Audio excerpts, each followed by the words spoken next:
range plays from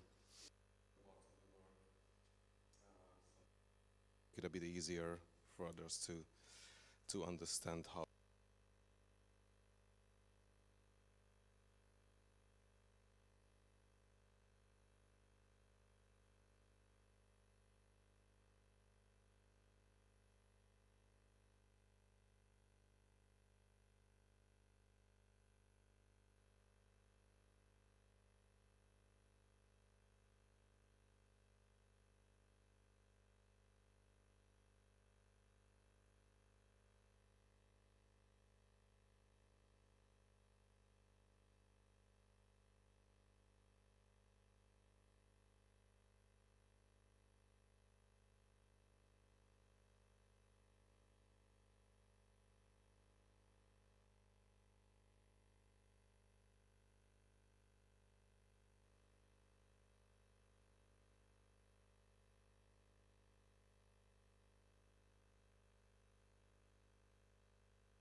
Years, I do it 14 years, accidentally started.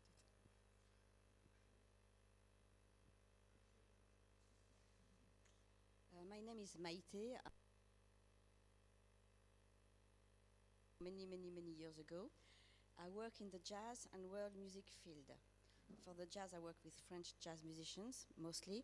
And for the world music, I work with different musicians from different countries. David Krakauer, who is a klezmer musician from the States. Dizo Plaggi is a South African musician. Les Tambours de Brazza from Congo. The Kocheni Orchestra from Macedonia. And I started to work 2 years ago with Schönderge. So I work with musicians from different countries, and I'm not dedicated to a country. And in France, I'm a producer and a tour organizer. There are several different but related terms, and actually in our sort of pre-discussion, I think everybody has slightly different versions of what managers, agents, promoters do. I mean, basically, it is ultimately selling the music. But certainly in English, the feeling is that a manager is very much closely related to the band, to the artists, and is probably also advising artistically or at least forging relationships with labels and producers and things like that.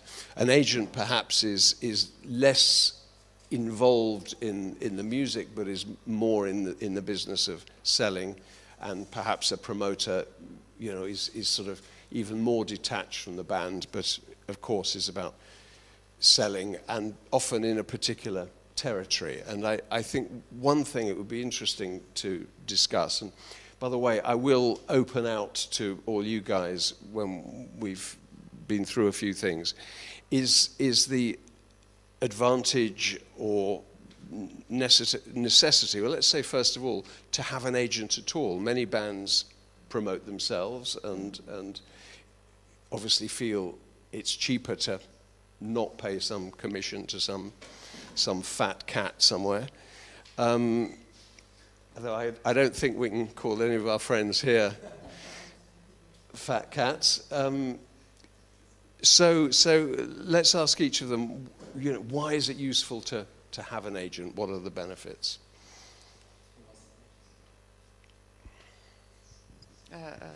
As being an agent, of course, I would say that it's necessary. I mean, not necessary, it's useful, because what agent or manager do, it's creative, but in different ways, and it's not musically creative. So the band who has suitable good agent and manager can spend all their time on creating music. So, and the manager or booker does another part, uncreative, but it's also very creative work. So this, I think so. Well, I mainly do management, and I have, like I said, agency services. So I have the network to be an agent. But to be honest, I think sometimes bands are going too early into a relationship with an agency, especially in the pop music world. You have this in the pop music world. You have the UK setup where you have an UK agent, and everybody wants a new band, and sometimes you're already on their roster with another 50 other bands, which might be very difficult. So I always think, like, if first you need a plan, and when the band is growing and growing and growing, then at a certain point you need an agent to get you on another level. So it's not necessarily that you first need an agent. You first need to go on a certain level, and then you find an agent to get you on the next level that you cannot reach yourself. That's what I think. I agree completely. Also, what I think, we have France is very peculiar because we have a very administrative country. So it's very difficult for bands without having a French representative, a booker, an agent, somebody who can do the administrative work, because the laws in France are very, on work, it's very, very strict. And I think, in fact, really a band should, the best thing for a band should have to have an agent or an tour organizer in each country. Often we do for example, for my artists, some of my artists, I do the work as an agent in different countries, and it's true that I don't have all the connections, I don't know completely all the rules, administrative rules, and I think it's important for a band to try to get agents in nearly every country, if it's possible. Which is, needless to say, quite a hard thing to do, and a complicated thing to do, to get somebody to look after you in France, somebody to look after you in the UK. I mean, Benelux, they do tend to group themselves, you know, so you can do Belgium and Holland together. Just like one, yeah. Doesn't work like that, I think. But well, the thing is that if you have like a local promoter or a local agent in France, that's something different than have an agent for whole Europe or for the whole world. So yeah, it's a slightly different thing. That's a totally different approach. Obviously, the advantages of those local people are they know, one, the legal things in terms of the different laws, in which case, you know, and there are tax things you've got to think about. There's all sorts of, you know, visas. I mean, hopefully not in the EU, and God knows what will happen in Britain, but you know, it isn't an issue about visas, but obviously other, you know, other parts of the world, it is issues about visas. But also the other thing with local representatives is they know the venues, they know the places that your band is going to suit and perform, and they have the contacts with the people who run those venues or run those festivals. So you know, that's the advantages and disadvantages of being either having your management here at home or having something overseas. Juliana, you've got an Estonian band, Trad Attack. You are Estonian, yes, but you're living in Germany. Is that it, does being in Western Europe and sort of in the center of Europe, does that help? Does that put you at an advantage? I think that the fact that I moved to Germany was very important for my career, because there I started to be what I am now. So this was important. But otherwise, I try also to work with different agents on different territories. Maybe because of I happened to be in some kind of central part, and I started to visit all these conferences. I got all these networks. Probably yes, it helped that I moved to Germany.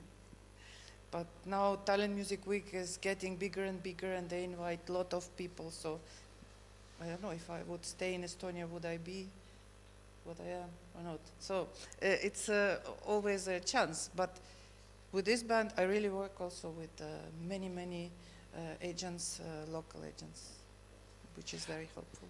I mean, the fact that now most work is frankly done on a computer or on a laptop, does it matter where you are? For me, it doesn't matter where I am now. No, for me neither. As an agent, it's not. But if you are going to, well, do the more management kind of thing and the more media, then you have to be in Amsterdam. I'm living in a very small town with 150 people. I can do that because I do the international thing, but the rest of the company is based in Amsterdam.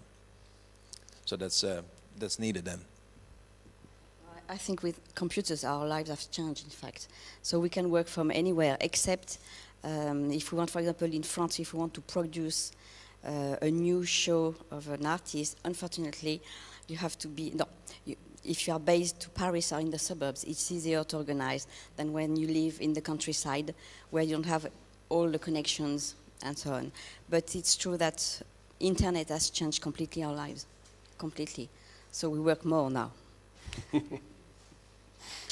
And all times of day. The title of this session is Promoting Eastern European Music. Is it an easy thing to promote? Is that, you know, is there something exotic or exciting or wild or Balkan or you know, how is that a way of promoting it, or is that not a useful thing? I've never thought that I am promoting Eastern European music. I just. But you are. Yeah, no, as you said, I am. But how I choose my bands, I choose them by goosebumps. It's the only way for me to choose the band, and it doesn't matter from where it comes from. So I'm just promoting bands. But isn't every agent going to be saying, I'm only promoting good bands? No one's going to be going around saying, oh, I've got a fairly average but band. Are better. No, it depends on the band. It depends on the way of thinking, living. It doesn't depend on where they come from, my opinion. There you go. Well, Andres isn't promoting them, so really, so. Okay, well, in fact, when we discuss that, it's true that we don't choose musicians because of their country.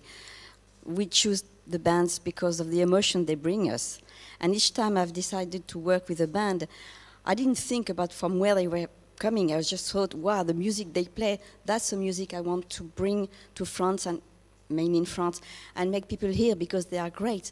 So I have two bands from the eastern part of Europe. One is very far, it's Macedonia, and some are Schendergo. I never thought of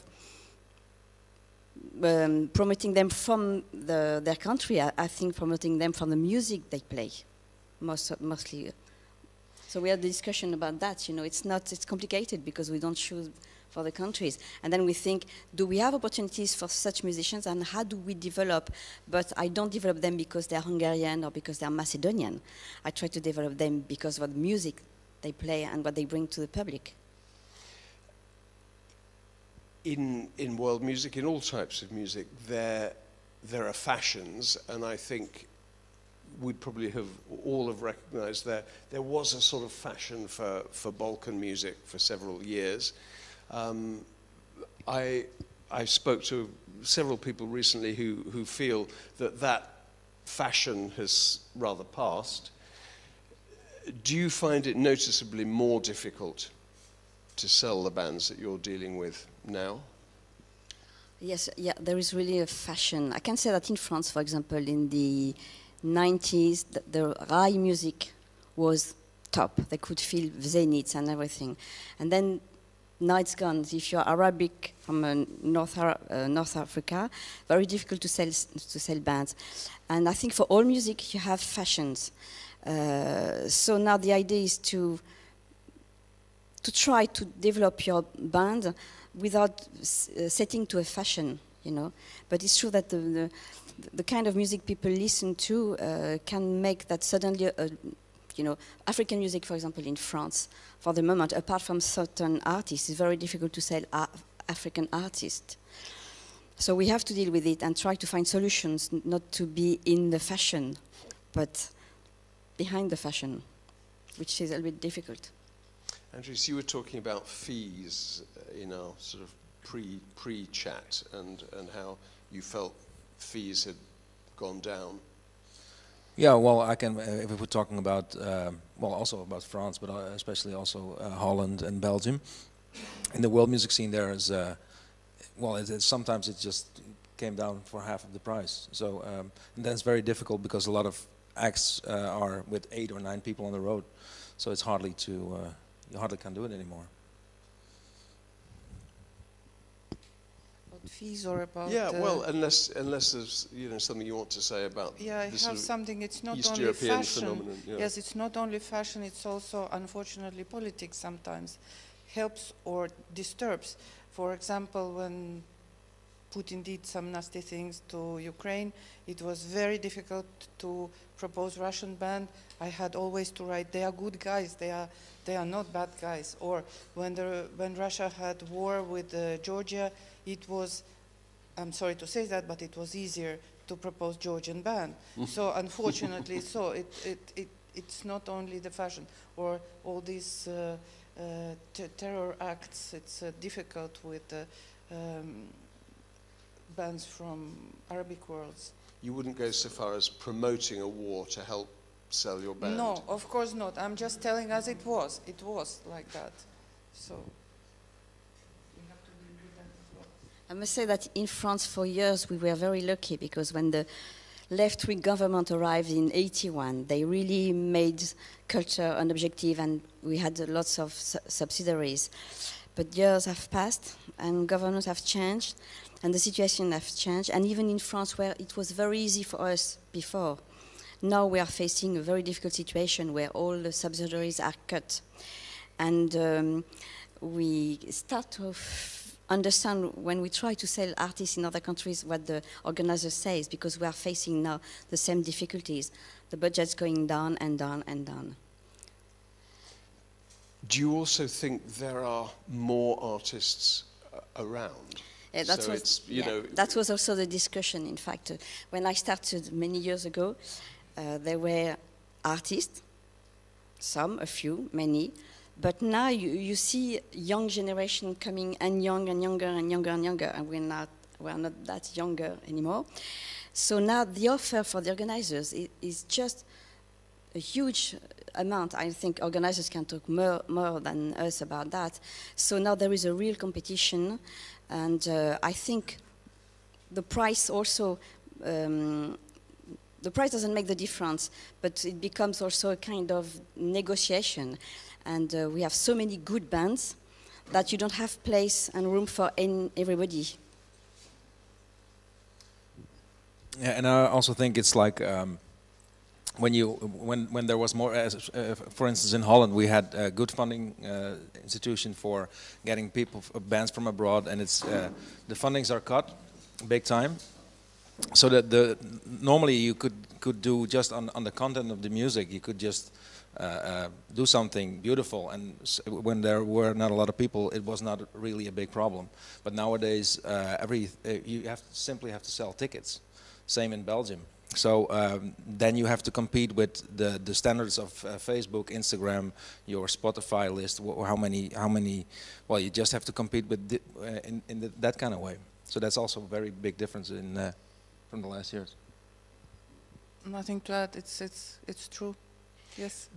Before I open it out and get questions, can we just talk about sort of strategies for bands and plans? I mean, do you think it's important, either for yourself as an artist or as a band, to have an idea of the sort of progress, the sorts of gigs you want to be making over the next year, 2 years, 5 years, and then with you guys as agents and managers, how do you decide what is, good for bands, the sorts of things they should be doing, or the sorts of things they shouldn't be doing?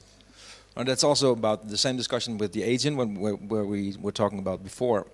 We now work with 5-year plans or 4-year plans. We just, as a management, and then we choose focus lands where we would like to work on. It's just like what I had the feeling when, I don't know, 10 years ago, especially in Holland, when there was a lot of funding. There was somebody from China wanted the band, and they went to China. Somebody from France wanted the band, and they went. So there was not really a plan. So there was no strategy. So if you go to China, it's great, of course, but you also have to check if there's a strategy behind, and if you can, what is coming next to that. It's like, it's not only going to a festival and then going back and say like, hey, we have discovered the Chinese music market. So you really have to. So now we work with 5-year plans, and we say, okay, we have this home country, that can be Holland or whatever, and then we start to think about 2 or 3 new countries that we want to develop, and we only focus on that.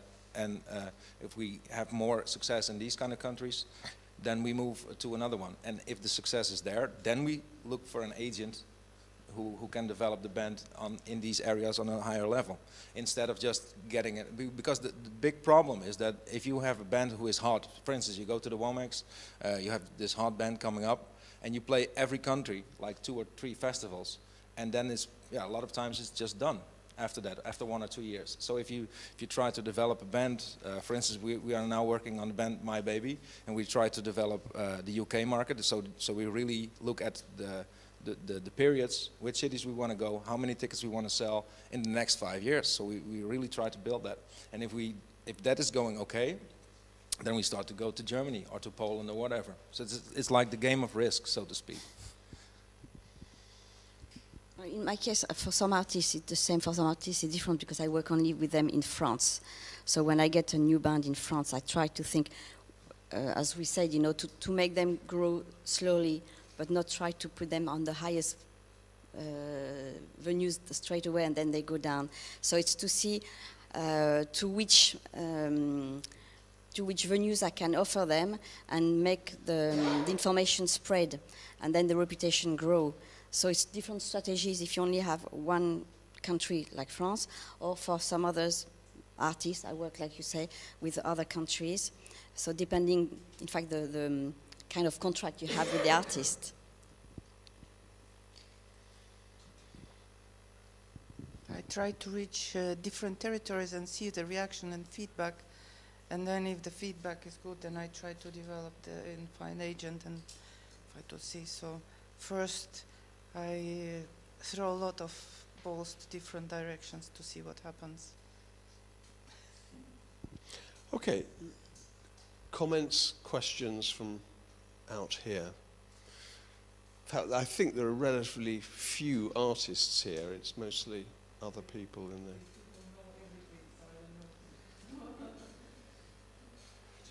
Kuba.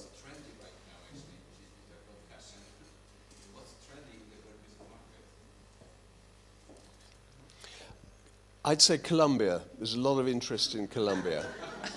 No, And there's reasons behind that, because politically Colombia suddenly found itself, you know, fortunately in a good situation. There's a sort of peace now between the FARC guerrillas, and needless to say, it's a country with extraordinary music, and the government, as part of this whole process, is quite keen on sending it out. So actually, most of the festivals that I saw this summer had a Colombian band in it, and they were pretty much all great. Doesn't help you guys, but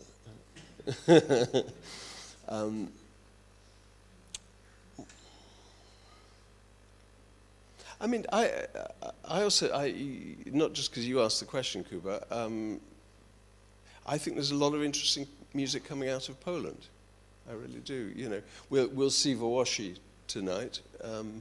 You know, there's a band. I was at another conference thing in Finland over the weekend, and you know, people had seen Wołosi at a showcase, and they just, you know, immediately knew, yes, I can sell that band. You know, it was one of those things where somehow just seemed to work for a lot of people, and you know, it's partly because I'm in a position where I'm able to see a lot of Polish music or hear a lot of Polish music.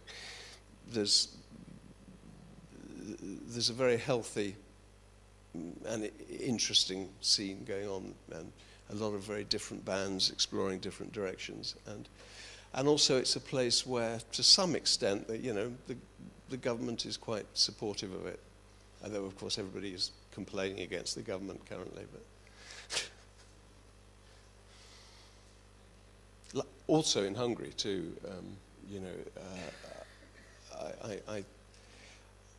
I was wondering whether, you know, Hungarians here feel that there's resistance to booking Hungarian artists because, you know, Orban isn't seen as a terribly pleasant figure across Europe. Has anyone had experience of that? Anyone sense that?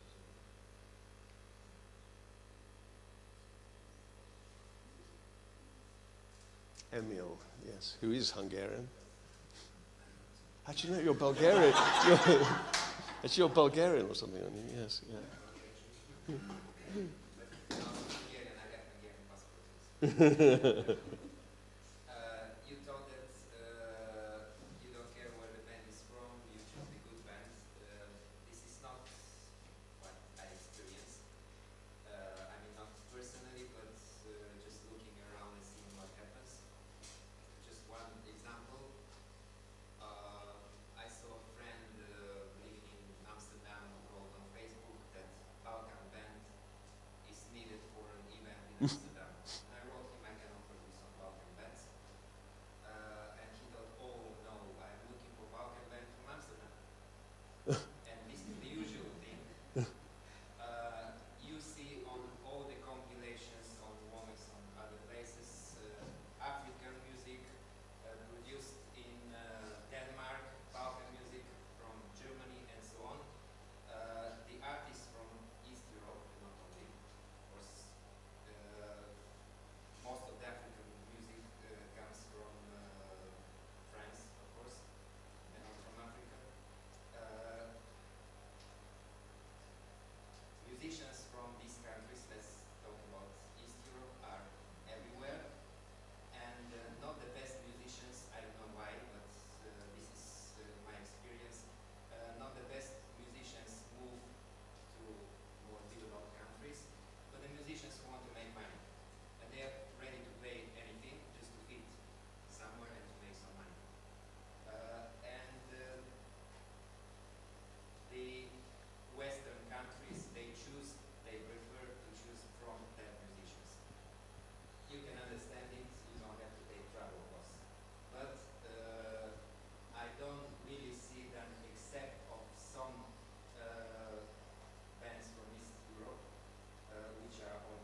Well, the only thing that it would make it worthwhile is if you can tour. It's just like I'm selling a band to Eastern Europe.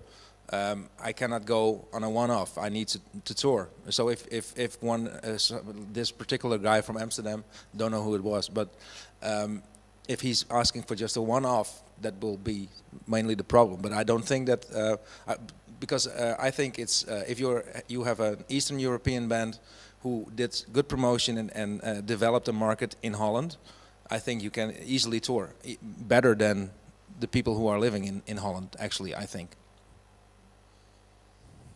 But you have to tour. You have to be there, I don't know, 4 or 5 gigs, and then come later, 6 months later, and again, to develop the market. But a one-off is, I think, a one-off is something difficult for everybody. Just like from Holland going to, I don't know, Zagreb or. I think. And I also think it's to do with promotion too. That. I agree with you, Emil, that usually the bands who are living outside are often not the best. And of course, virtually every country in Europe has its own homegrown Balkan band, or playing some sort of Eastern European music.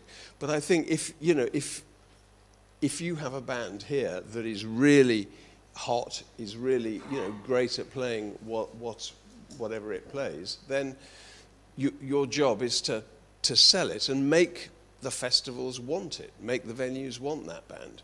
So it's not just producing great music, it's getting the word out about that great music so people feel that they really want to have it. Every band I manage or book has original roots, so no second hand, no nothing. But I'm often approached with another question: do you have some bands touring? Which is different, which is not like, do you have some band here which plays this music? So touring is the key word. And that, in a way, is why agents are useful, because they are people you can go to and say, who do you have on tour? Who's in my area, who I might be able to take. And I guess people like yourselves develop a relationship with festivals and venues and a certain amount of trust, so that people think, oh yeah, if Mete, brings me this person, yeah, I'll probably well, go with it. The story of bringing musicians. In fact, for me, all the musicians I bring come from abroad, except one band who is based in France, because there was war at one point, and they had to leave their country.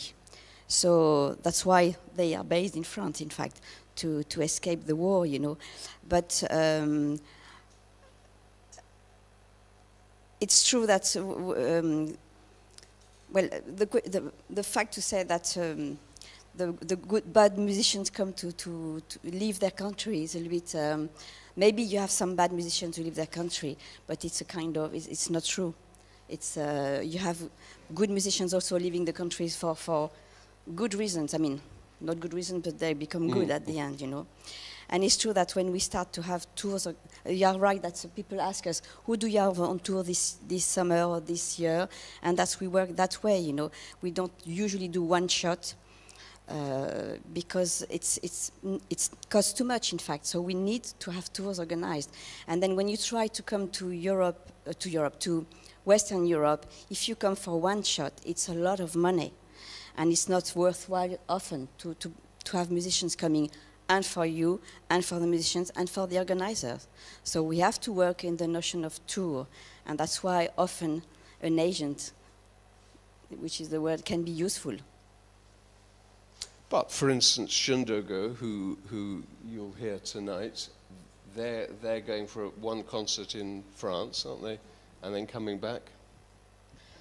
Well, we did that for 2 years, and now we have decided that it was too much because it's a heavy travel. They agreed to do it, and it was a way, in fact, it was a decision we took to help to bring them for different concerts that we thought were important. And now we have changed the strategy. We said it's finished, now we try to settle down the things a little bit more. But we started that way, yes. Because the artists agreed to do it, of course, also, you know. So it was an effort from everybody. Yes.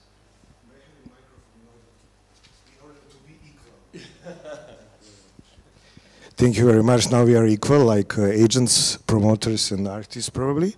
My name is Dragan Ristic, and I'm a member of the band KAL. Obviously that we have two different sides here. The one side is industry of culture. It's you gentlemen and ladies, and the another sides are artists. I'm going to speak like a representative of the Romani cultural industry or Roma cultural industry. Usually, when we spoke about the Romani people, we are usually presented by non-Romani people. It's always the same. I'm afraid it's the first time that someone here is who belongs to the Romani population speak about this stuff in the front of the non-Romani people. There are several different things. The first one, I would like to inform you that tomorrow, it's like a digression, tomorrow here in Budapest is Romani Pride. And a lot of Romani people here in Budapest are going to walk in order to show the very important influence of the Romani people in the Hungarian society. I'm not Roma from Hungary, but I know that very well because I'm a Romani activist. The second one, if you're talking about the industry of culture and music business, I would like to involve the term metaphysical dualism. When the non-Romani people speak about actually, I can analyze it in another way. For example, when non-Romani people are thinking about the Romani music, they are saying cool, money, music. When Romani people are thinking about the music, they are saying cool, music, money. Somehow, non-Romani people, actually Romani people who are dealing with the music, somehow remain on the local level, and non-Romani musicians who are dealing with the Romani music, they are making a great career. Main representatives in the mainstream culture of the Romani music are non-Romani musicians. Absolutely everyone. From non-smoking orchestra till Goran Bregovic till Emir Kusturica, everyone. My question for you actually, I mean, you can say opposite if you think that it's opposite. As I finished Faculty of Dramatic Art and I did a PhD about this, I know that the last one was actually Gypsy Kings, who was the representative of the Romani music in the mainstream culture. Nothing else. That's the last one. The basic question for you would be how the Romani musician could get on the proper way in the Romani, in the industry of the culture, how they can recognize the music like a product in the daily society, and where is their place in this industry of the culture. Because everyone, absolutely everyone, from cinematography till music, made a great fame because of the Roma people. Just Romani people didn't make anything. Thank you very much. Quick question. Are you the agent for KAL? I know you're Yes. a member of KAL, and you do your own bookings and organisation, do you? Sorry, I didn't understand the question.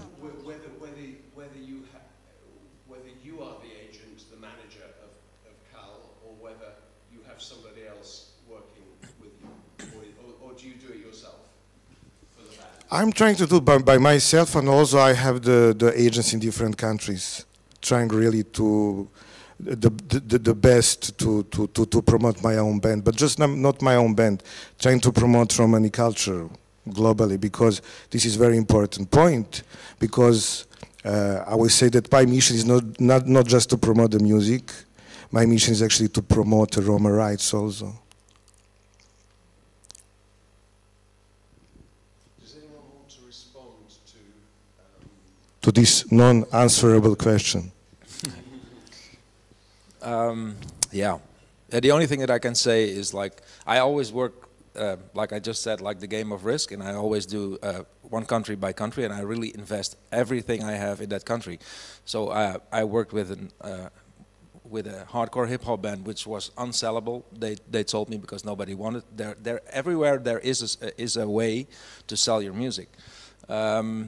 What I now, well, a lot of bands, and I don't know anything about your strategy or whatever, but I see a lot of bands just do the one-off thing and don't have a real strategy, don't have a real plan. I have, for instance, I do the Amsterdam Klezmer Band, which is a klezmer band who doesn't really play klezmer, so that would be unsellable. So, but we found sorry. But playing also Roman music. Yeah, also, yeah. So, but the way is, we invested a lot of time on certain countries, especially in Germany and in Holland and in Belgium and in France, and we went in the market again and again and again and again, and we also with promotion, etc. We only were focusing on the focus countries, and we didn't do a lot of one-offs. So that's the only thing that I can say is that I think that everything is sellable if it's good enough, but you have to work with the strategy. And country by country, not all over the place. When you have your own country. Thank you. Well, yeah, I cannot respond to that. But if you want to promote your culture, you promote culture as it is, not the country. Yeah, then it doesn't matter where. You try different countries. You promote your culture. I think there are agencies which are working with Roman culture a lot, like Asphalt Tango, if I am not mistaken. I think the point is that they are not Roma, of course. They're German. But I don't see a contradiction. You want to promote your culture, it's a great culture, promote it. Or find someone who want to promote it. There is place for every kind of music, for great music, regardless if it's called this or that, or Roman, or klezmer, or whatever. Great culture is great culture, great music is great music, just needs a lot of work, and the person or people or agencies who would do that. So I don't see any offense or problem.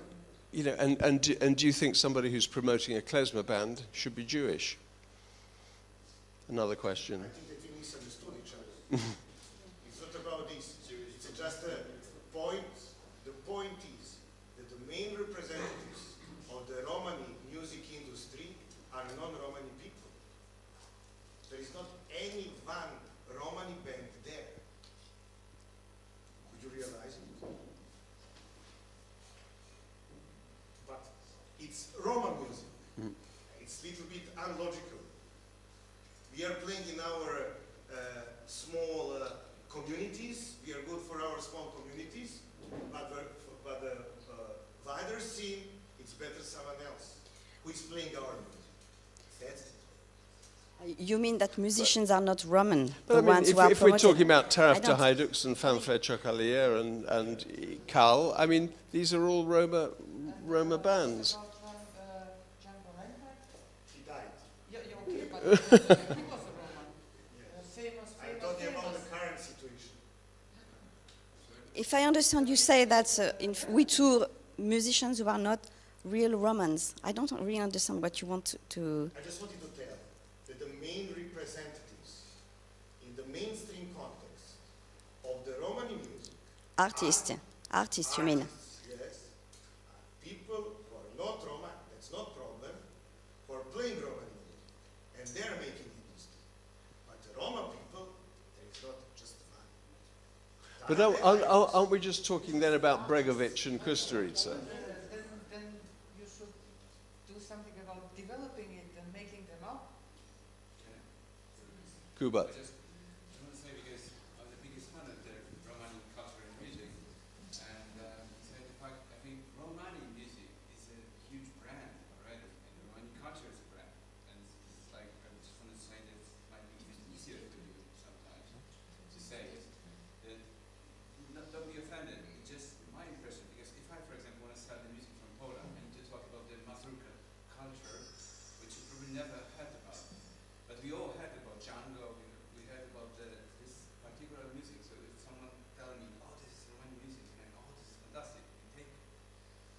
have 40 million potential listeners in your country. 40 millions. We have, you know, great gypsy musicians as well. At least 3,000. Also gypsy music. Yeah, that's what I said. Okay, anyone, because time to wrap up. So any last points? Any last arguments? Yes, Andras. I am a festival organizer in Pennsylvania, Romania, and for me some aspects were really strange what you was telling. I mean, this problem that somebody wants a Balkan band but not from the Balkan, somebody wants gypsy music, Roma music, but it's not important to be Roma as those bands, and it is really strange for me. Maybe our concept, festival concept, is a little bit different because we always try somehow to seek for authenticity. And in this way, actually, I've been thinking while you was talking, how many Roma bands we had this year on our stage. We had 12 concerts, 11 concerts, and from the 11 concerts, actually, 3 were Roma bands, 2 from Romania, Taraf Dinaipu, and Fanfara Transylvania, and Parnogras from Hungary. And the greatest show, I mean, the biggest party was to the Parnogras and to the Fanfara Transylvania. And when we was also talking a little bit about financial parts, that some cultures have a state, the others don't have a state. In our case, actually, we have 2 states. I think Hungarian from Romania. So in this case, we got financial support for the Roma bands, also from the Romanian culture funds, and also from the Hungarian one, because Parnogras was coming from Hungary, and Taraf Dinai or Fanfara Transylvania was coming from Romania. And it's, for me, it is really strange that this is a problem somehow, not the Roma question, I mean, that people try to bring Balkan band not from the Balkan, because we always try to bring the music from the source. And we ran into that we ran into that problem a lot when I started with the Amsterdam Klassen band, who also has Balkan influences. And a lot of times when I pitched to festivals, they would like, well, yeah, but these are Dutch guys, you know. It's like we want people from the original country. So, and afterwards it went better and better and better. But I really had to fight for that to get it done, to get them on the festivals. Switzerland, Germany, all these countries, they were really pushing like, we don't want it because it's from Holland and not from the original. There's a band on Hungary, Romengo, which is a Hungarian on Sunday Roma band, and just anecdotally, the year before, I was at a music festival in India where they happened to be playing. A few months later at a music festival in Norway, they were there again. And then there was a third time, which was in Hungary, where in the same year I saw them. So they were, you know, they're getting around, and they're good too. So you know, see their show tomorrow. Ula, last one. Yes, just one, but because I want to say that in my country, I can say about Polish perspective, but at my festival, Ujgynökök festival, we mainly present Roma bands. And the problem starts, I mean, with audience, when they stop to be interested so much as they are normally. Where when the band starts to play not Roma music, you know, if they start to play covers and different stuff, because we really need this traditional European music. And the same is with Romania, for example, that people loved them at the third edition of our festival, really loved. Same for Parnogras, where music is really traditional. And then there is any problem. We have most of our audience is always interested in very traditional music. And I can't imagine any, you know, imitation versions of Parnogras or Romengo. I mean, it would be just horrible. If I must say something. We know each other very well. I've been his localizer to Italy for years. And the Balkan music, it became so popular that people started loving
Of course, there are many types of festivals, and yeah. On promoters, or audiences, or whatever it is.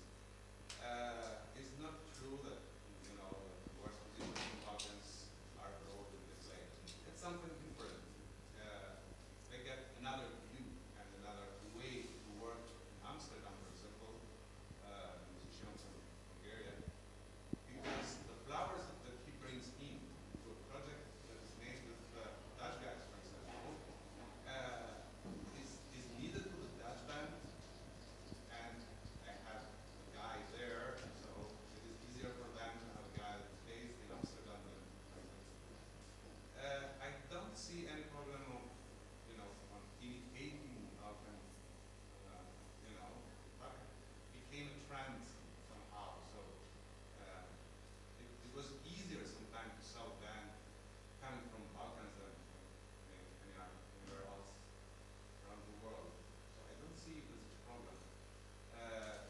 Of course, there is a problem on the presentation of the Roma music. For example, we have the case where Bregovic, for example, and where Bregovic is almost commercial, it's anymore, world music. Or we have even worse cases, like, for example, Kustubica, that is, that I would say is a fascist.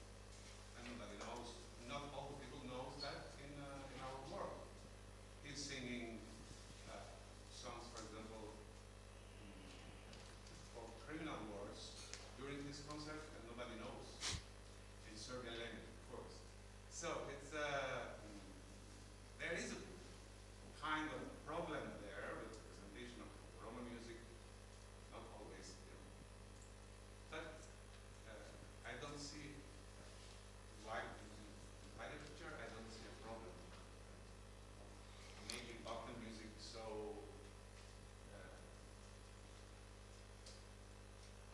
almost commercial.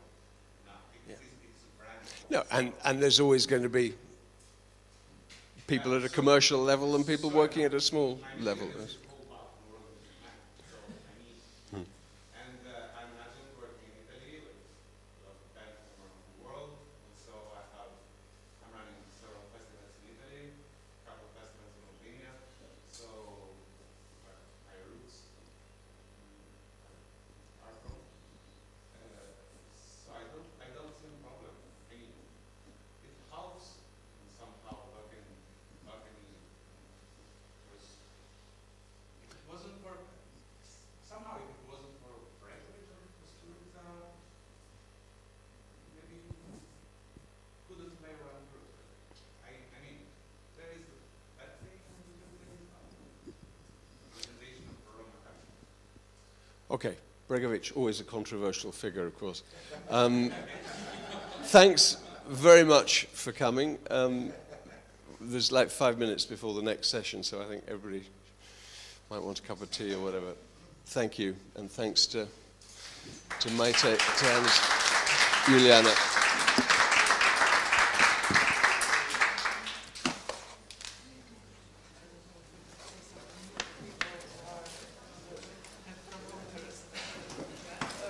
Just to show you that Romani people are very progressive. This is our presentation. Yeah. In order to show you that Romani people are very progressive presentation, we have this.